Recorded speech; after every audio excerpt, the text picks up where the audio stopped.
chefs want to know, from their ego and selfish point of view, what makes you so qualified to write about food when you don't have any technical perspective on how things are done or how things are made, or you haven't spent 3 years in a, how can you not explain it, but what would you say to them? Very often I will turn to a chef after I've been given a dish and I'll go, what am I supposed to experience with this dish? And very often when I've asked that question, almost every time I've asked that question, they can't tell me. And I think that's the starting problem. Okay, hold on a minute. But as I'm looking at these flat screen TVs everywhere, they have these videos of these very well-dressed women eating sea cucumber. The sea cucumber is essentially a well-presented turd, right, on a plate. And these women are having what looks like a Pantene ad moment, right, cutting into this pretty feral-looking thing and then eating it, and like their faces sort of break into ecstasy.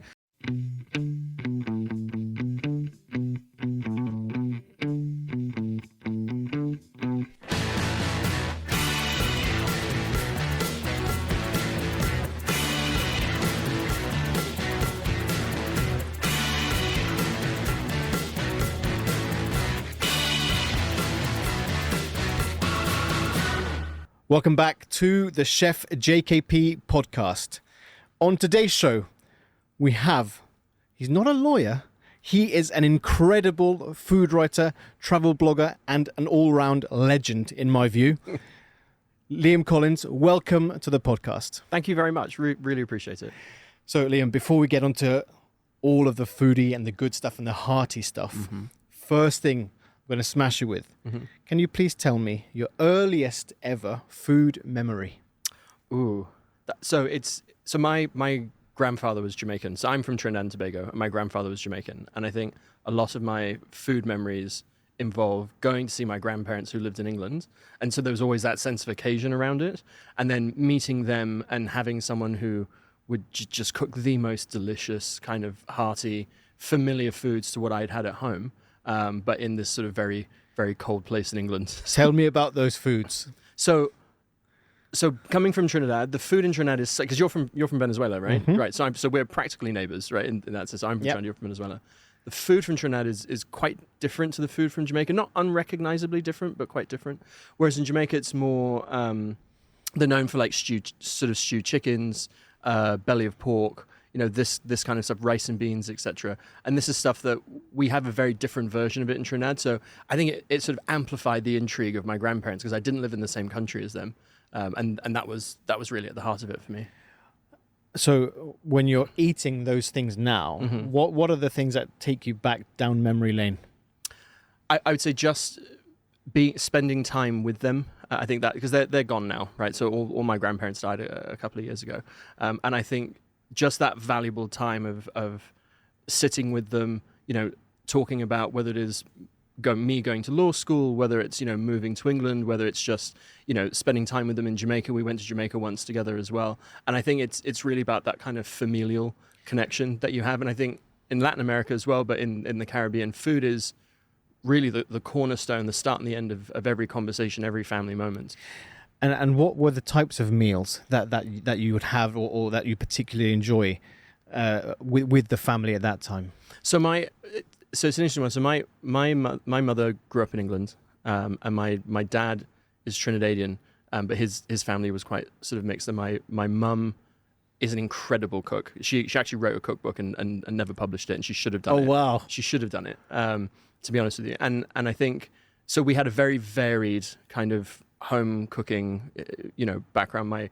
My dad would he would like a lot of sort of English food. He went to boarding school, so that kind of, whether it's sticky toffee puddings and all that sort of stuff. And then I grew up in Trinidad, so we had a lot of curries. We had a lot of sort of stewed West Indian food at the same time. Things with a lot of African influence as well, like cuckoo and stuff like that. And then, I would go to school and the meals there would be quite varied. So the best part about growing up in the Caribbean at the time was the variety, right? And I think that was really what stands out to me, is that you could eat Arabic food. There's a sizable Lebanese and Syrian population in Trinidad, so you could eat Arabic food for lunch. You could have sort of, I would say, Northern Indian food for dinner, and late night snacks afterwards would be something else completely. Well, that's completely really different. interesting to know because I had no idea you had those pockets or those cultures, especially in a place like that. Yeah.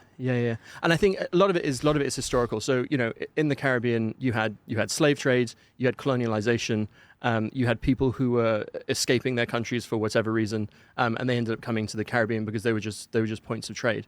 And so Trinidad's a small place; it's about 1.6 million people, but it was a truly kind of international experience.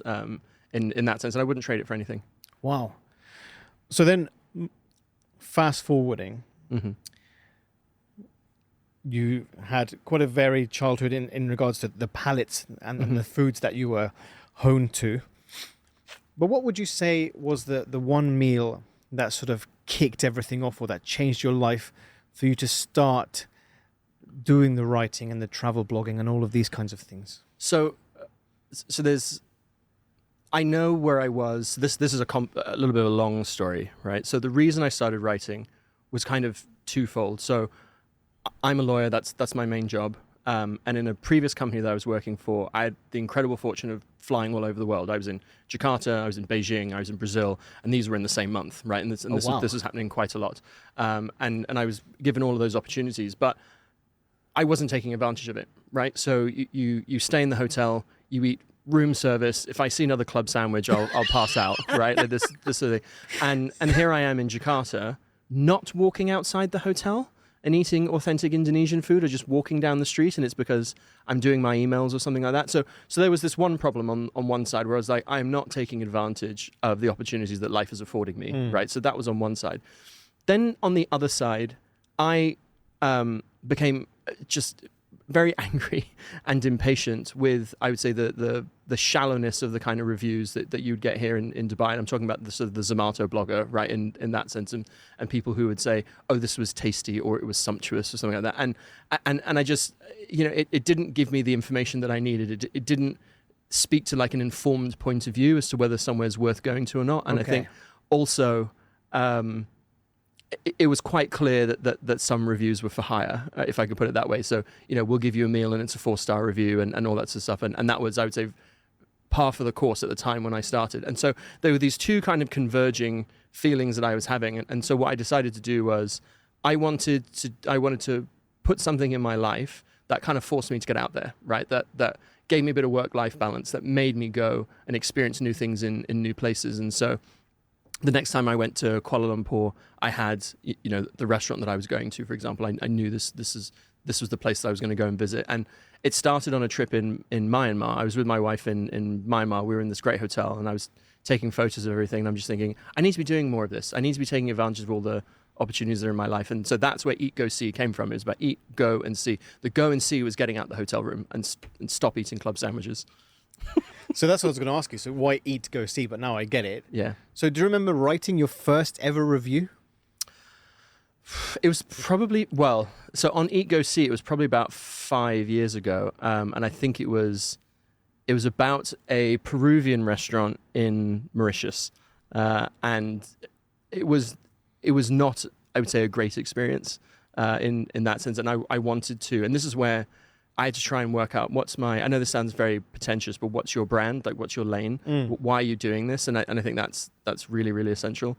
And it was just writing about this restaurant going, we're being sold that this is a very special experience. And from the moment that you check in at the hotel, they're like, oh, would you like to eat at the Peruvian restaurant? You need to tell us, it sells out very quickly. And so there's this huge expectation. Expectation. They build it up, and good for them, right? They need to cross-sell all this sort of stuff. But sure. But at the same time, I'm like, okay. But you're paying. Yeah, I'm paying. And it wasn't cheap, and it's Mauritius. So, I was like, no, this is quite disappointing. And also, this is also kind of a bugbear of mine.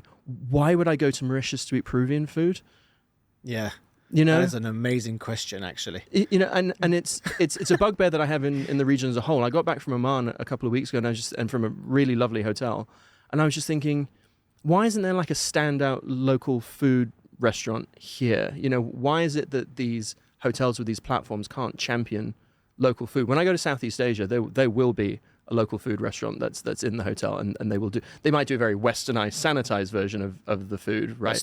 But nonetheless, they represent, right? And I think that's an existential question for a lot of these hotels. So then, 5 years, you started doing the blog. How did it start coming about where you were getting more and more traction with the blog? How at which stage did you think, okay, this has really got quite serious and I need to spend a bit more time doing this? So I started out on, Instagram and like I think a lot of people did, right? And set up the name EatGoSee and all this stuff. And it was just before COVID. It was 2019 where I was asking myself, do I still want to do this, right? So what gives me joy? Why am I spending all this time doing it? Because you write the review, you take the pictures, you edit it. There's a lot of hours that go into writing these articles. And I decided to start writing. I was like, actually, I don't enjoy Instagram, right, in this event, and I don't enjoy the social media, and I don't get the rush from it. It doesn't satisfy me.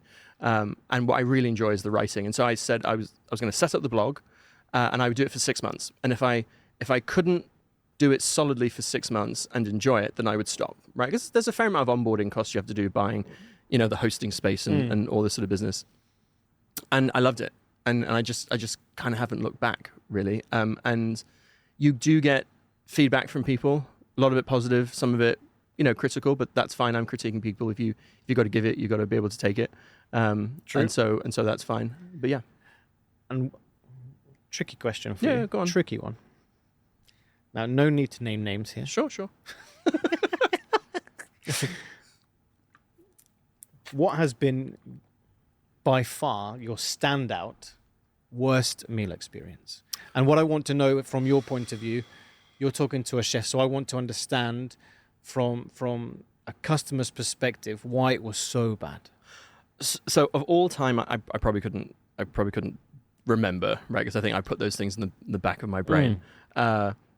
Recently, however, there was one in Dubai. I would say it was probably about January, February time, and I was with some previous people who've been on the podcast, Courtney and Sarah and others, and I think it was just lazy. You could taste that the chef didn't care, right? And there was just no love that kind of went into it. It's very hard to describe, but it was one of those things where there was a lot of very clear technical faults that had happened. Right. They'd put a mousse under I think it was like a guinea fowl or a chicken skin, and it was just spongy. For example, I'm just like, well, why would you? It just steams, right? It just steams under a chicken skin.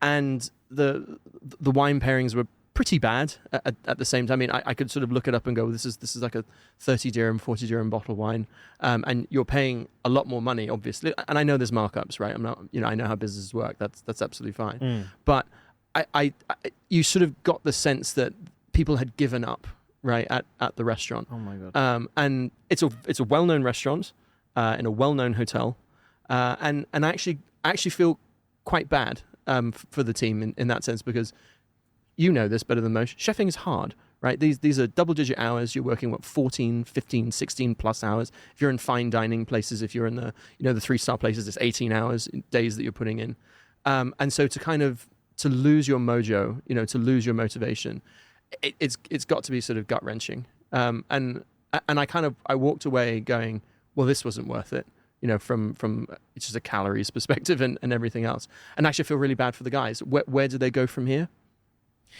So, question first then, did this particular restaurant know who you guys were? Yes. Okay. So theoretically they should have been prepped, at least. Yes. The team should have known we've got the crew coming in for an experience. Did any of you give feedback to, constructive as always, did you give feedback to the management or to the chef? Yes. So the chef, no. I found it very interesting that the chef didn't come out to want to get feedback. That for me is always a teller. And in fact... Did he or she come to the table at least? Occasionally to serve some dishes and explain what was being served. Right. But then at the end of the meal to go, how was it? Or what can I do? Or, by the way, I noticed that all the chicken dishes came back full. Any of those sorts of points. Giveaways. Yeah, those sort of telltale signs. But no, nothing. But the general manager did come out. She was very much in listening mode. And I think, for me, one of the things I always have to kind of ask myself is, does this person really want feedback, right? That's the question, because a lot of times when members of the restaurant team come up to you and they ask for feedback, they don't. They want ego preening, right? To be clear, that's what they want. And I will normally advance one or two kind of soft provocations to see whether or not they're really interested in the feedback. And if you see them bristle at the kind of softball stuff, then there's no way that I'm going for the more significant points.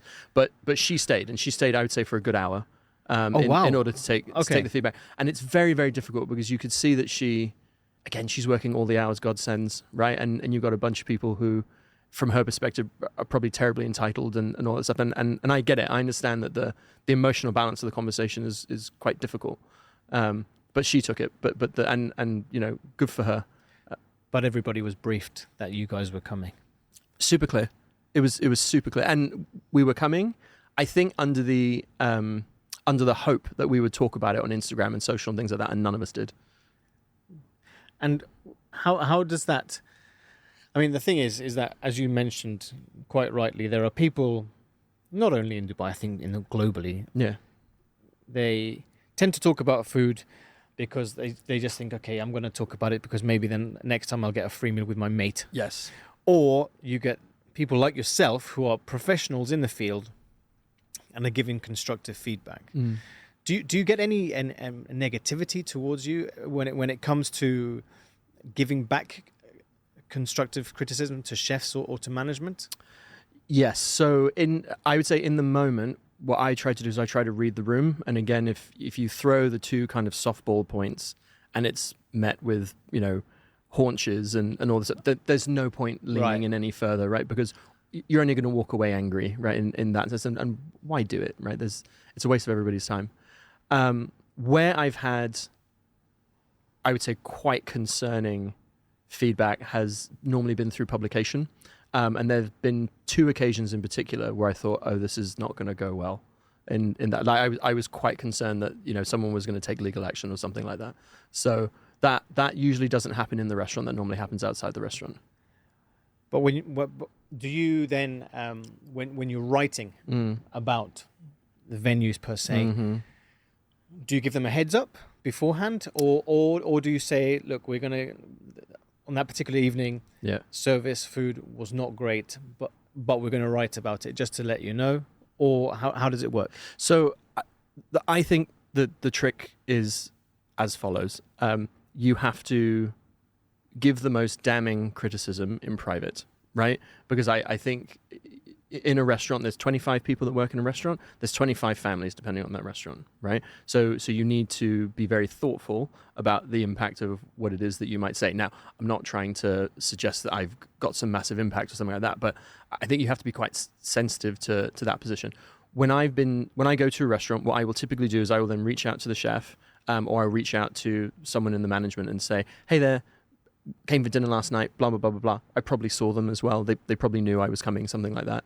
I'll say, I have some notes, and I will send them somewhere between 4 to 5 pages worth of feedback. Oh, wow. And it's always structured as, here's what you're doing well. Don't stop this. Don't let this go.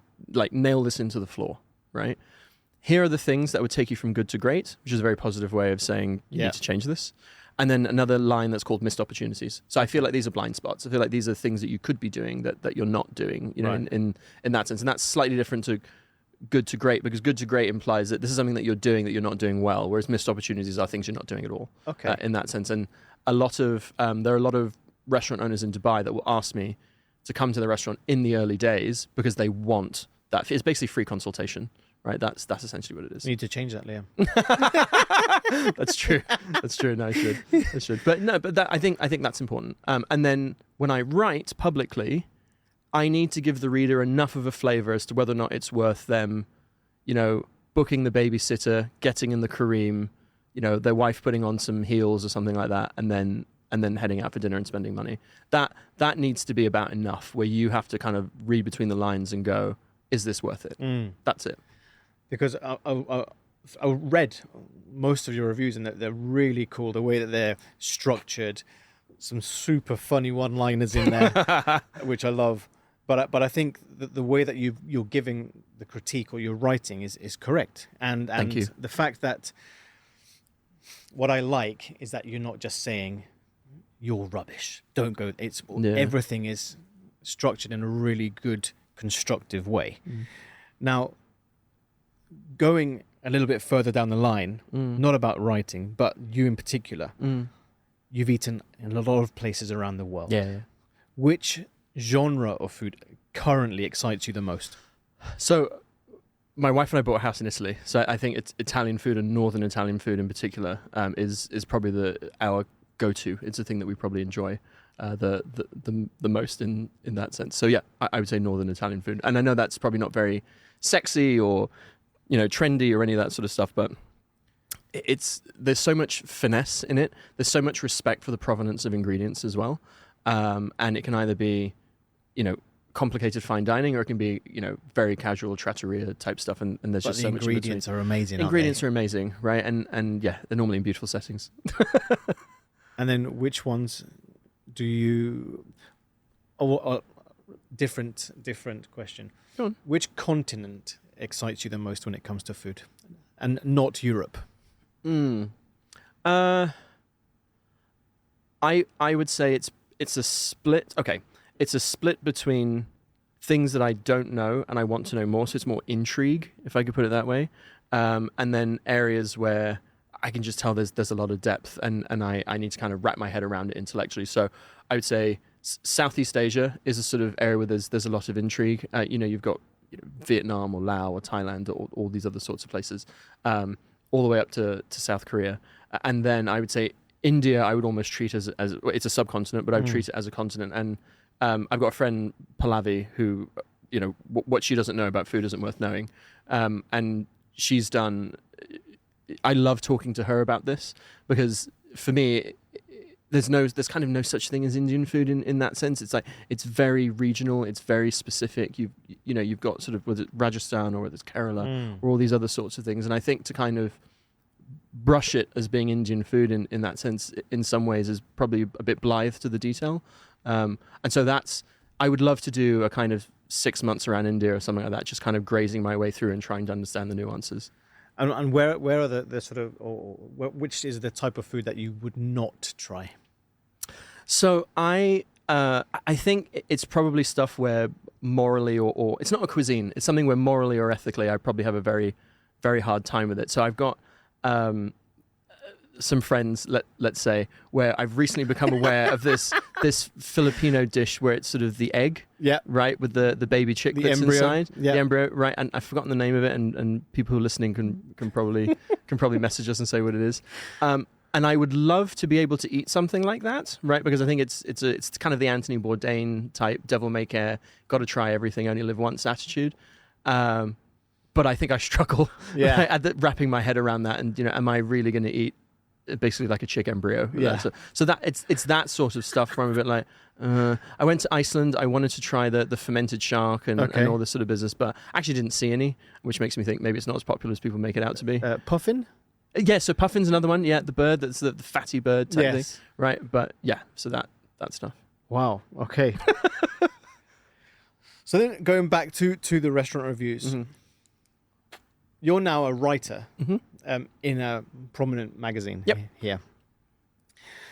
So I just wanted to figure out is it restaurants that come up to you, or is it that you choose and say, look, I know what's going on in month, I really want to go to this place. And then when you go to that specific restaurant, is it under an alias, or do you go in and be like, hi, I've booked under this, we're doing this feature, so on and so forth? So a couple of questions in that. So when I'm writing for the magazine, chances are the magazine has they have been approached and they're kind of allocating a writer to it, right? So chances are that's what's happened, and they know that I'm coming, and et cetera, et cetera. And I would say, as a writer, it's also very clear that there's a certain level of service that you're probably getting versus the rest of the restaurant. And so I spend my time looking across the rest of the restaurant to see how everyone else's dining experience is. When I'm going either for the magazine or on my own for my own publications or other publications, I'll very often just sort of go quietly and go on my own. And I largely prefer that as well. Why? I think you get less of a contrived experience in that sense. You get something that's a little bit more authentic. You know that people aren't putting on the pomp and circumstance and razzmatazz and all that sort of stuff. And I feel bad because the teams sometimes look a bit nervous, and I can tell when someone's nervous as well too.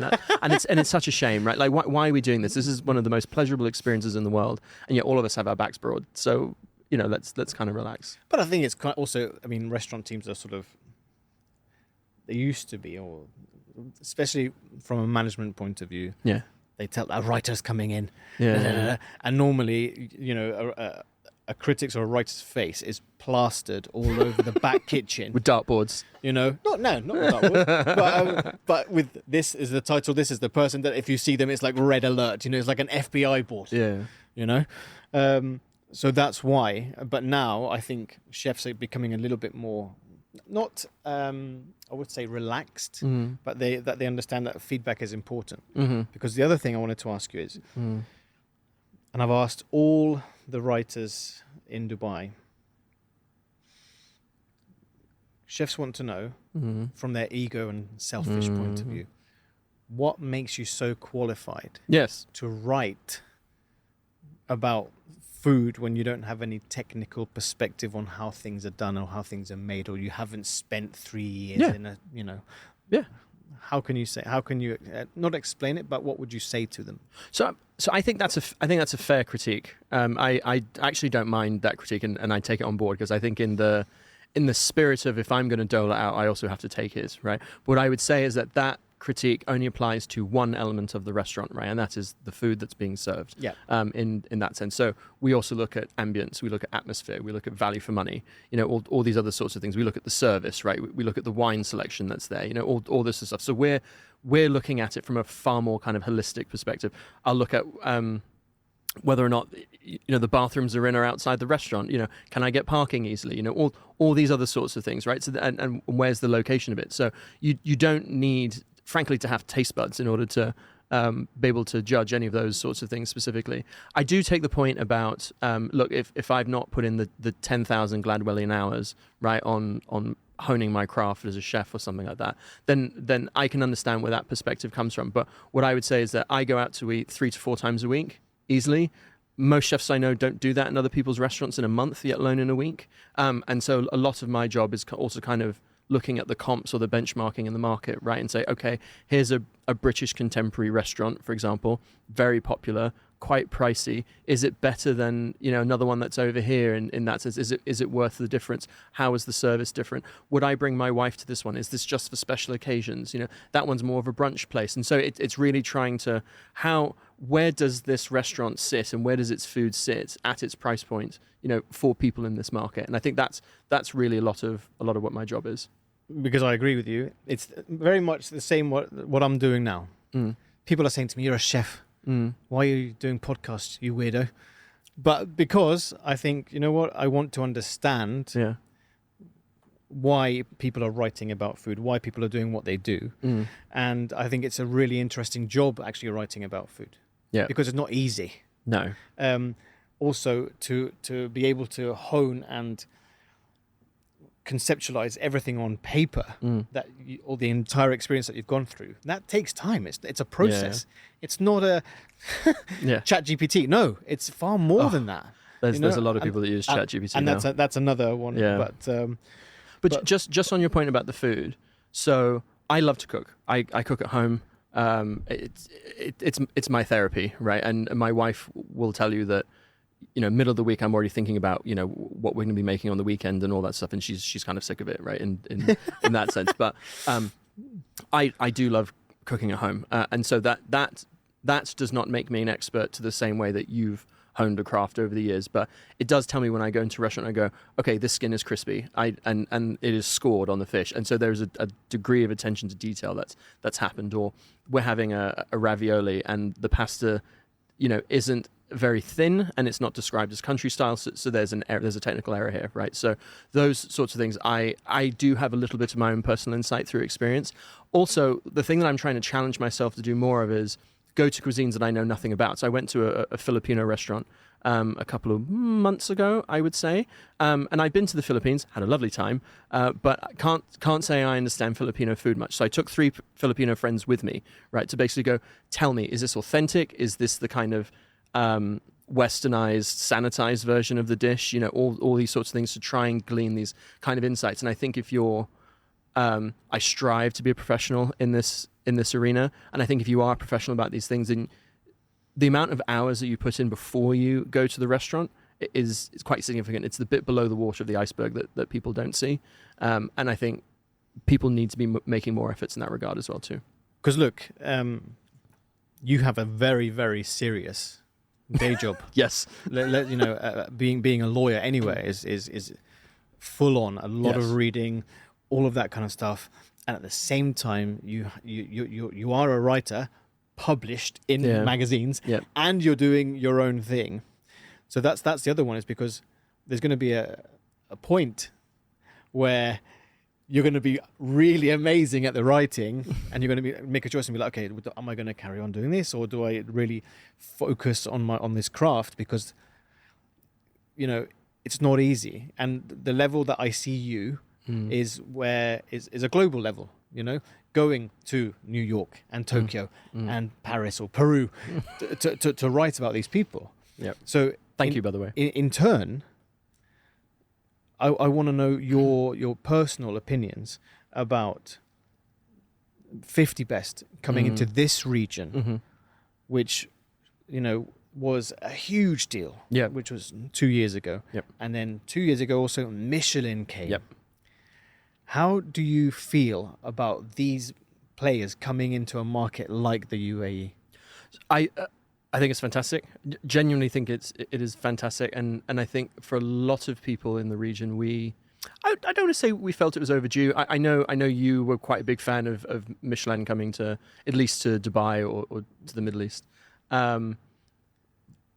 But I'm glad that the powers that be, because let's be honest, people have to buy these franchises, right? They don't bestow themselves upon us, right? There's a deal that's done, right, with people who have money, right, in order to acquire the rights for these things. And I'm glad that whoever those people are, that they've decided that there must be return on investment, right, for doing this. And I'm even happier for the chefs, etc., and the teams who are here in the region to get that acknowledgement that the quality of food in this region cannot be overstated. The Middle East is the cradle of civilization, right? You know, going back thousands of years, right? That you've got ancient civilizations that popped up all around the world, and in this region, this was one of them. And so, you know, flatbreads have been around for a while, right? In this region, and I think, I don't know what it is. Maybe it's a very kind of Eurocentric view, but people, for whatever reason, have overlooked this part of the world, and they haven't. I think given it the respect and the dignity that it deserves, and so I'm very happy that these awards are here now, not just for the restaurants who are getting the accolades, but also just to highlight the talent and the capability that's in the region at large. Because there is a huge pool of talent here. Yeah. Yes, we have got the international brands here. Yes. And of course, they're going to be here for some time. But the nice thing is that the local brands are coming up.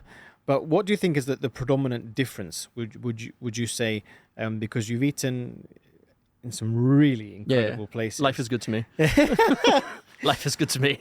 Is there a huge difference between 50 Best and Michelin, or are they on the same par? Would you say? So where I think the two get conflated is that to some extent, I'm going to oversimplify. To some extent, 50 Best is a bit of a popularity contest, right? So these restaurants are relative to each other. So you could have in theory, you could have, and this take this for the world 50 Best. You could have a 3-star restaurant that is lower down the pecking order, right, than a 1-star restaurant, right? And I could name the examples of where that happens. And so really it's about who's hot right now. I think there's a little bit of that plays into 50 Best. And I don't say that to be derogatory. I say that because I think that's just part of the that's part of the DNA. Michelin for me is more vertical, right? Where they look at the food and they go, how has this dish, and they claim that they only rate the restaurants based on food. How has this dish evolved, or is this consistent? What's the personality of the chef? That sort of thing. So I think they're not the same thing, and I think people you will find Michelin star restaurants on 50 Best. You will find 50 Best restaurants with Michelin stars, but you can't sort of associate the two completely. Okay. So then one conversation that always comes to mind, especially in this region, if you look at the Spanish, they've honed in their craft really well. Yep. And then they do kind of 3-star Michelin Spanish food. Yes. The Italians, the same. Yeah. Right? I think I know where this is going. We're in this region, in the Middle East. Yeah. Is there such a thing as high-end, not fusion, but high-end Middle Eastern cuisine? Mm-hmm. Because supposedly you're not allowed to touch the recipe of hummus, or you're not allowed to touch the recipe of a biryani, or whatever it is. Why do you think we're lacking that here? I mean, that's a simple question, but I think it's got layers. So the first question is there a depth of talent? Question mark. Right. That's probably the first one. Massimo Bottura also always talks about you have to challenge conventions. You have to be informed by the past, but not constrained by it. And I wonder if the point that you're making is a little bit of an issue when it comes to some Middle Eastern food within the region, because people do feel that they need to be, loyal or traditional to certain recipes or things like that. My sense, and it's no more than a sense, is that in order to be punching into the 2-star kind of echelons, you probably need to be breaking conventions and breaking molds. And I agree. And I think when you look at, I don't know, and I'm very happy to be corrected on it, I don't know of many traditional, except for maybe the old guard, like French Laundry or things like that, where I don't know of many traditional restaurants that kind of break into and stay at the 3-star. I think nowadays, new is new. It's sexy, it's interesting, and people kind of flock around it and that sort of stuff. So I think you need people who are looking at a fattoush and going, okay, but what is this dish? Let's go mental. Really, right? That's what I would think. And they break it down and go, it's fresh, it's sharp. And so it's about being fresh and sharp, right? That sort of thing. And we're going to make, fattoush 2.0. And someone also, I think, as you quite rightly, having the balls to do that. Yeah. And yes, you're going to get smashed in the face by the old guard. Oh man, you can't change the recipe. You can. Yeah. You can. Yeah. It is what it is. Yeah. But I think that's the only way that food. Of course, you're going to have your traditional stuff, but I feel that the shame that we have here, from a food perspective, is that we don't have that kind of high-end hardcore someone doing something weird with hummus, or you know what I mean, or making a tabbouleh balloon, something mental, because it's really important. There are chefs trying to do it. There are chefs trying to do it, which is interesting. I just don't think that they should be constrained to it, or feel you shouldn't touch the recipes. Yeah. Another question I would generally ask as well is that I think there is a little bit of a Eurocentric kind of prism, an unconscious bias in a lot of these awards. I would love to know how many Arabic judges there are at Michelin living here in Dubai judging these restaurants. Yeah, absolutely. Right? So maybe that's a blind spot. And I don't know this. I'm posing the question provocatively to ask, right? And perhaps there is something that is being missed, right? As a result, there are places that are celebrated. Beit Mariam, I think, is very high on that list, right? I think people really acknowledge what she's doing and the very true kind of vision that she's bringing of her food to Dubai. But that's probably also a blind spot in the market as well. So do we have people representative of the culture being part of the jury, right? And that would be a question or an answer that I'd like to see come through. Yeah. So Michelin, can you please get kindly back to us and let us know? Very, very important. The next one is from your perspective. What? So 2 questions here. Now, it doesn't matter the type of cuisine and doesn't matter the type of restaurant. Sure. What would be from a writer's perspective? What's the one thing that chefs generally tend to get wrong? And then I'll ask the same question for restaurateurs. So chefs is in the food that's coming out of the kitchen. Yes. They try to do too much. I think that's so very often. I will eat a dish and I'll go, there's kind of too much going on here. I'm not sure what's the single vision of what it is that I'm supposed to be eating. And I know that sounds very highfalutin, but very often with a dish, complicated dishes, there will be a first taste and then an aftertaste, right? And the chef knows how to kind of, hone that craft. So, they know what you're supposed to be finishing with. But very often there's, I think, no clarity of voice on the dish itself. And I go, So was this a dish by committee where there were 5 people who made this, and so there's not like a single vision of what it's supposed to be? And you can normally taste dish by committee, I have to say. And I'd say that's very often. That doesn't mean you have to go simple, but it means, if I turn to it, very often I will turn to a chef after I've been given a dish, and I'll go, what am I supposed to experience with this dish? And very often when I've asked that question, almost every time I've asked that question, they can't tell me.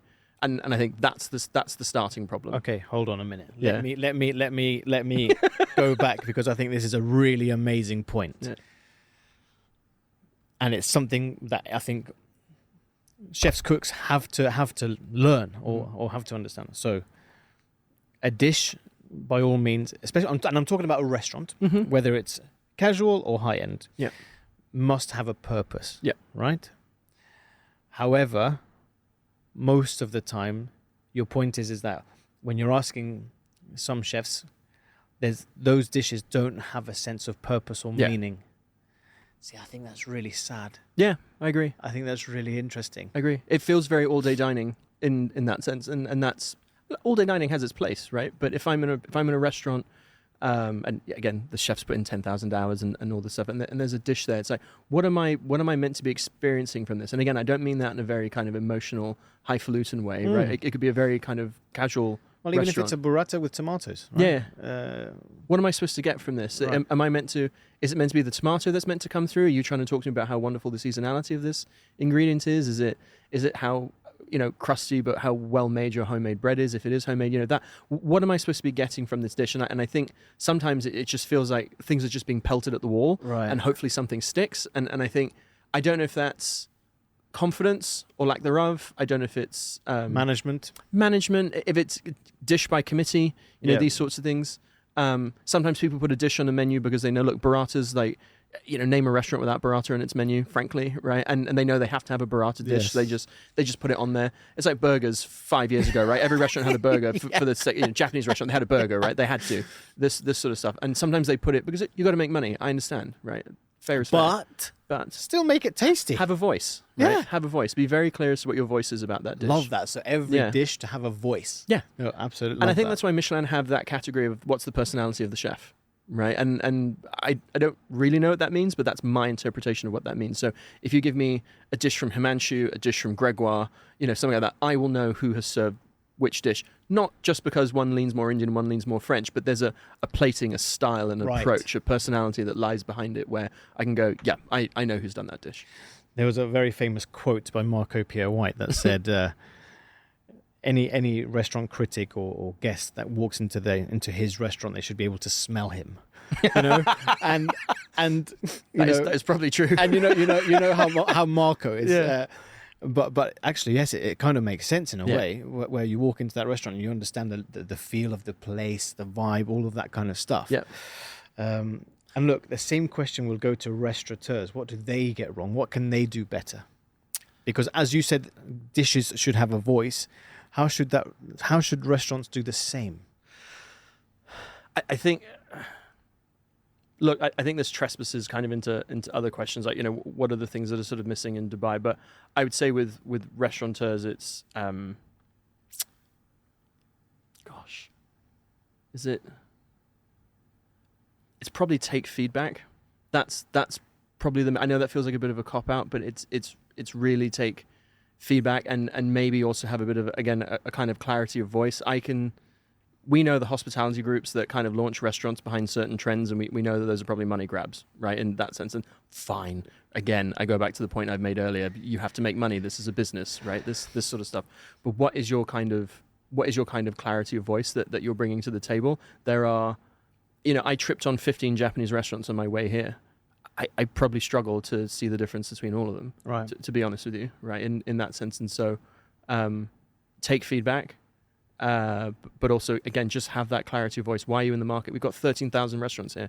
Why are you going to be 13,001? So, regarding those 13,000, it's a huge number. Yeah, it's a huge number. It's a huge number. And they're not all here. They're not all going to stay. Of course not. Mm. But the way I describe it here is kind of like Formula One. To be at the elite level, because that's where we're getting to now. Mm-hmm. That the market's starting to really settle here. Yeah. do we want more international chefs, or do you think what we have to do is hone in on the talent which is coming through the ranks to have more homegrown? So I would like to see more homegrown anyway, right? I think that would, for me, that's more interesting. If you also look at a lot of the bibs and things like that in these categories, they're very representative of that kind of homegrown talent, right? That comes through. And I think you get, as a diner, in my experience, when I go to other countries around the world, I tend to look for bibs, and it's because there tends to be something very familial, right, intimate, casual, relaxed about the whole experience. And so I would like to see more of the local dining. What I would really like to see, though, is more variety of voice, because I think people in Dubai talk a lot about, but there's great breadth here, there's great, there's a lot of options, all that kind of stuff. Yes, but no, right? So, Dubai loves a trend. So there's lots of Asian, Pan-Asian. That's been the last 4 or 5 years, right, in that sense. Peruvian is making a bit of a comeback. Before that, it was Greek and burgers. And so there's people fall in love with the trend, whereas actually what I really love to see is, you name me a great restaurant for cachapas in Dubai. I can't think of one. I can't think of a great place for West Indian food. There are West Indian restaurants here, but I said what I said, right? So, those sorts of things are really important, right? And I think there are unrepresented or underrepresented cuisines that are fantastic, rich, enjoyable, but not present. And I don't know if that's because the investors don't see the ROI in it yet, in that sense. And I think people just kind of throw themselves behind the proven models, whereas I would like to see some variety. That's a really good point. For example, I've never tried Trinidadian food, for example. Yeah. I think that's a really good point. I think there are kind of underground supper clubs, let's say, that are doing it, but from a mainstream perspective, no, that needs to change. That narrative needs to change, and I do agree. Yeah. I think it's absolutely true. So now we're going to get into the quick fire rounds. Oh, no, right. Actually, I was going to ask you, if you were to open a restaurant, what would it be? But it can't be Italian. No, probably no. I'd also be rinsed. Quite fairly rinsed by the Italian community. I've nearly left law twice. Oh, right? Wow. So very, very nearly left law twice. I also went on a TV program, which we'll talk about afterwards, in the UK. And it's always been this do I, don't I kind of, sitting on the edge type thing. Because you seem to love the industry. I do. You seem to really love it. Yeah. And when there were moments in my career where I didn't know what the next step was, I would tell myself, come April, I'll just make up a month, right? Yeah. Come April, if I don't have this or whatever it is, I'm going to cut and run. I'm going to do this. That's what I'm going to move towards. And I would probably try and do a more accessible version of Caribbean food. Right. That because I think there's a gap in the market. So you have to be a business person. I think there's a gap in the market for it, right? And I think I can, bring some credibility to that as well too. Okay, nice. Like so, this is where we get to the I'm looking forward to this. The funniest. So, I want you to tell me either the no naming names. Yeah. Funniest or the worst. Okay. Ever. Yeah. Restaurant experience you've ever had. I'll go funniest. Okay, I'll go good. funniest. Let's go. We love funny here. So I was thinking about this earlier. So my wife and I, we went to Beijing in 2012, and if anyone's been to China, it's another one of those places where I think you could spend a lifetime there and still not uncover half the stuff, right? But we were in this restaurant called Dong's Duck, right? So love it. The name. That's the name straight away. Dong's Duck gives it away, and they are known for their surprise duck, right? And I'd been there twice, right, already. Okay. So it's just superb. It's the gold goat standard of Peking duck, and everything else is fighting for second, right? However, there are lots of giant LED kind of flat screen TVs all around the restaurant. It's quite a pucker restaurant as well. You have to order this duck 3 days in advance, right, as well, because it takes that long. Is it a large restaurant? Is it small? It's big. It's a big restaurant. Okay. And it's very popular in Beijing. 3 days in advance? 3 days in advance. It's a 72-hour pre-order for the duck. Okay. But as I'm looking at these flat screen TVs everywhere, they have these videos of these very well-dressed women eating sea cucumber, right? Now, I don't know if you've seen sea cucumber, but sea cucumber is essentially a well-presented turd, right, on a plate. And these women are having what looks like a Pantene ad moment, right, cutting into this pretty feral-looking thing and then eating it, and like their faces sort of break into ecstasy, and they're like clutching themselves. And there's this voiceover, right, that's in Mandarin. I don't know what it's saying, but then there's like a subtitle there that says, and I wanted to do something different that no one's ever had before. And people are like, and people cutting into this turd and eating it. And my wife and I were just sat there like, did we choose this place? Are we in Holland? What's going on? Like this. So that was that. In fact, my wife and I we will always laugh about that today. Amazing. Yeah, it's brilliant. Wow. Dong's duck. Go for the duck. I leave the sea cucumber up to you. Dong's duck. What a name. Yeah. I mean, yeah. Okay. Mr. Dong. Okay. Yeah. Top 3 culinary heroes. So can I split this out? Of course. Because I look at this from a writer's perspective, and then I look at this from a chef's and kind of restaurateur's perspective. From a chef's and restaurateur's perspective, locally I would start with Himanshu and Gregoire and Reef. Right, those for me are 3 people that I respect tremendously, and I think they are in a lot of ways the yardstick for what it is that they do in very different kinds of ways. Right, and so. I think of the world of those guys internationally. There's a guy called Riccardo Caminini, who's the head chef at Lido 84 on Lake Garda in Italy. He is just an outstanding. He doesn't call himself a chef; he's a cook. He always introduces himself as a cook. He's number 8 in the world. He's only got 1 Michelin star, which is absurd. It should be 2, and he's an awesome guy. From the writer's perspective, from the moment that I started getting really interested in writing as an art, not necessarily from a food perspective, but as an art. It was about the time that I moved to the UK, and I learned who A.A. Gill was, right? And I think A.A. Gill, for a lot of people, if you know who he is, he was a tremendous writer. He would put in 1,000 words, and the first 800 had nothing to do with the restaurant, right? He would take you on this journey about a stag that he had stalked or something like that, and then he would absolutely celebrate or destroy a restaurant in the last 200 words, right? But there was a cogent kind of journey that he took you along and I think he was also quite dyslexic as well. And a lot of people in my family are really? Dyslexic, yeah. So I think that also made me go, wow, this is really incredible in terms of what he does. And today I will read Grace Dent, Jay Rayner, Giles Corran, locally Courtney Brandt, David Tapley, a colleague of mine, Cohenor, who also writes for Fact.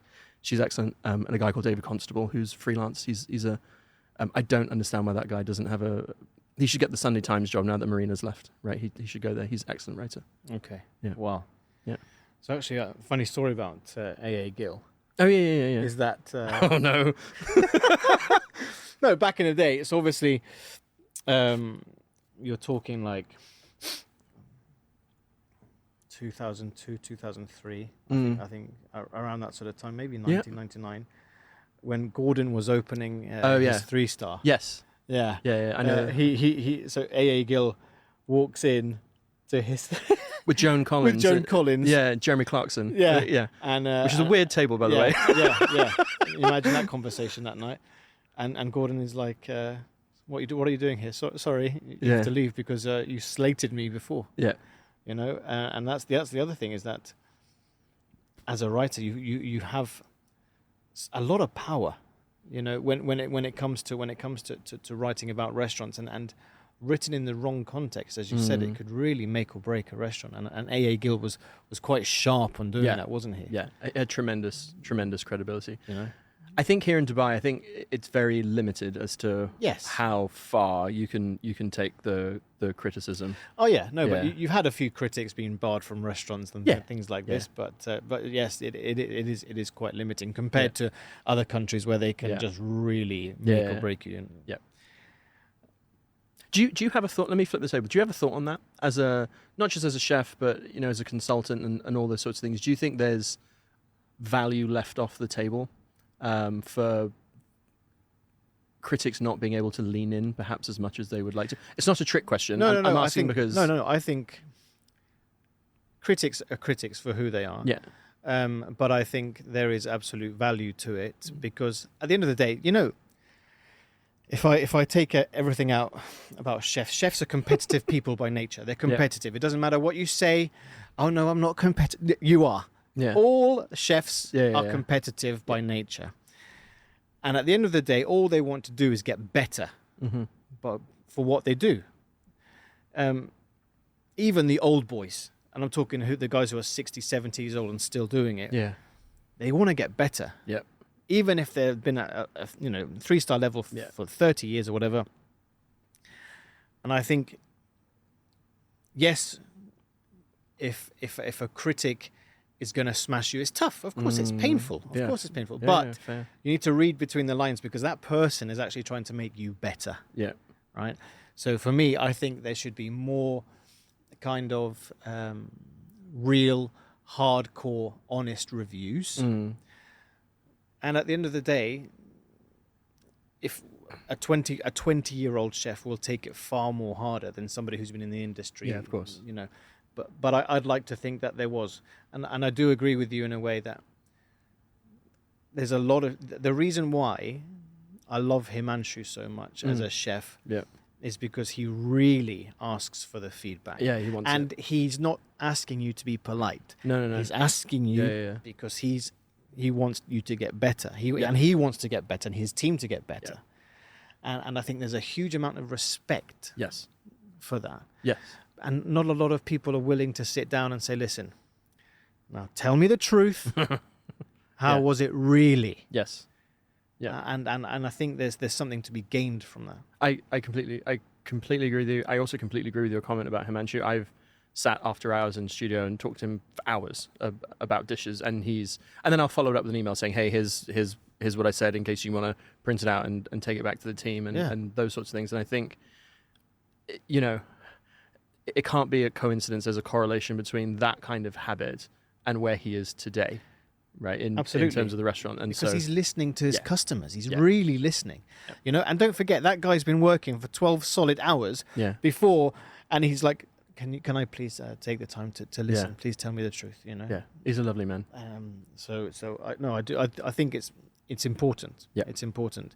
But what I don't agree with is people who just take the selfie and say, and it wasn't very good, and all of that kind of stuff. I think it just wasn't. I just didn't like it. Yeah. And that goes back to why I got into it in the first place, because if I go to a Zomato review and it's like 4 stars, yummy. Oh, what am I supposed to do with this? Right? Like as yummy, a diner, written by Alexander the Brave or something this sort of stuff. And Justin Bieber. So you need I think more detail. This is what I quite like: more detail, more insight.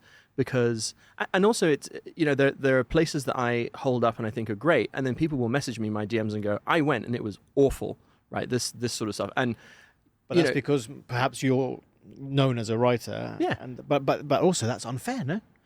And I think you have to be open. You do have to sort of be open to that. But I think, it's a highly subjective business that we're in at the same time. And I think there are things that probably speak to my inclinations. There's sort of foods that I enjoy, and maybe those things get an easier ride because I'm already on board with whatever the dish is in that sense. And for some other people, they'll go, no, this is a total waste of time, that stuff. And I think having those disparate voices is quite important, because people who follow me or read what I write, probably there's a bias built in, right? Whether they probably also like those things or enjoy those things, right? And so your following in some ways is probably a little bit representative of you. And so the question then becomes, do we have enough representative voices, right, in the community? I am not a great person to come to for, let's say, Lebanese food, right? There's lots of places that I love here in Dubai, but I probably don't have the same level of intuitive insight that someone like Hani, for example, it's a Bedouin foodie, right? So he will have more insight on that than I will. And so his voice is really important in that sense, because it's representative of that community.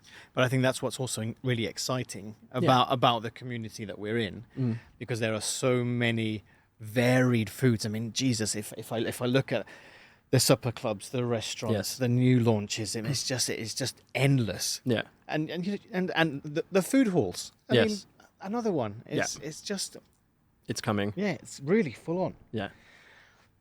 what advice then would you give to budding writers who would really, they're not just writing because they're doing it for fun. They really want to become a proper food writer.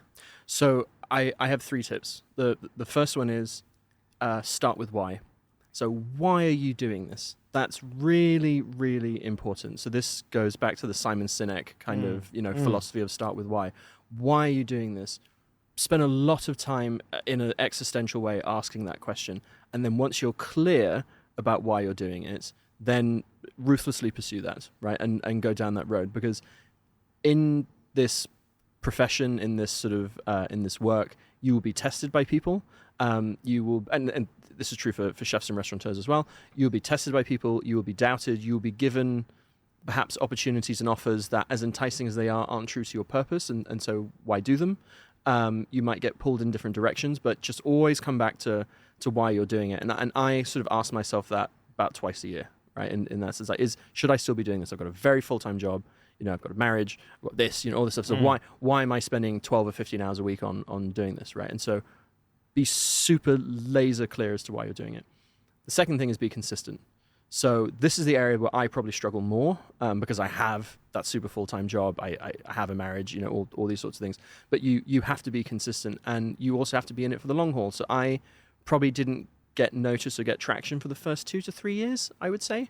But I wasn't doing it for traction and getting noticed and all that stuff. I was doing it for sort of my own purposes. But being consistent is key. Courtney Brandt, for me, is the absolute yardstick for consistency, right? So she's got her Substack. She publishes these things once to twice a week.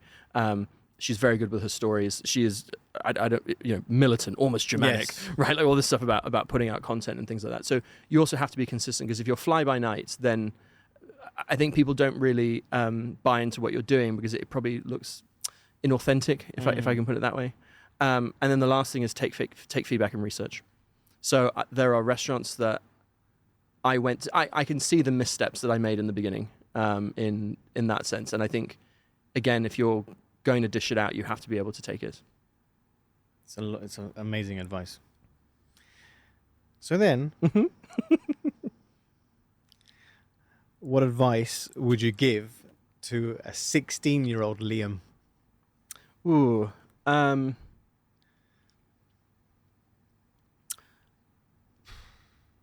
So from a law career perspective, I probably give myself some separate advice. I think on the food writing, I would have started earlier.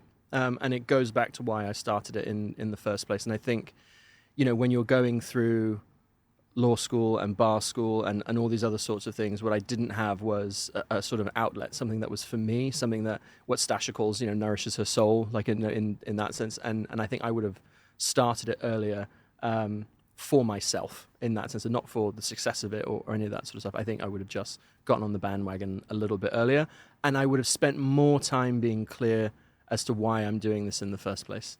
I would have started it probably back when blogging was more of a thing, right? Because social media took over. Yeah, social media took over very quickly. Well, what advice would you give yourself? For me, 16-year-old James, I think would be the same. I think it would be just don't stop, don't stop, but also slow down, because I was always in a rush to be a chef. Yeah. Yeah. And I love anything and everything to do with food. Yeah. But I also I love anything to do with high-end fine dining. So for a long time, I'm still obsessed with Michelin and 50 Best and all these lists and these, and I think the way that food is changing so quickly. If you look at 5 years ago to how it was plated to now, how things are plated, it's more kind of with the Japanese / Scandinavian influence, very clean on the plate. Yeah. So, but I think it's an industry that I will never be bored of. Yeah. And I love celebrating people like yourself and different chefs. And that's why we have the Dubai Chefs Collective and the podcast and all of that kind of stuff. Yeah. Just because I think food as a narrative and with memories, I think is a really wonderful thing nobody can take away from you. Yeah. So agreed. Well, Liam, look, it's been absolutely incredible. Okay. Thank you. To have this conversation with you, because I've been wanting to talk to you for a very long time. I appreciate it. And I don't know how you do it to have the two jobs like that you do. But a real hats off to you, because, you know, I can imagine the day job is not an easy one, but also the writing is a real skill, and really it's just amazing, fantastic, and I love reading them. So thank you so much, and I really see you going a lot further, you know, globally with the writing. Honestly, I really do. It's been amazing to have you on the show. I wish you all the very best, and really look forward to the rest of the stuff that you're going to do. Thank you very much. Thank you for having me as well. I really appreciate it. Good luck. Thank you.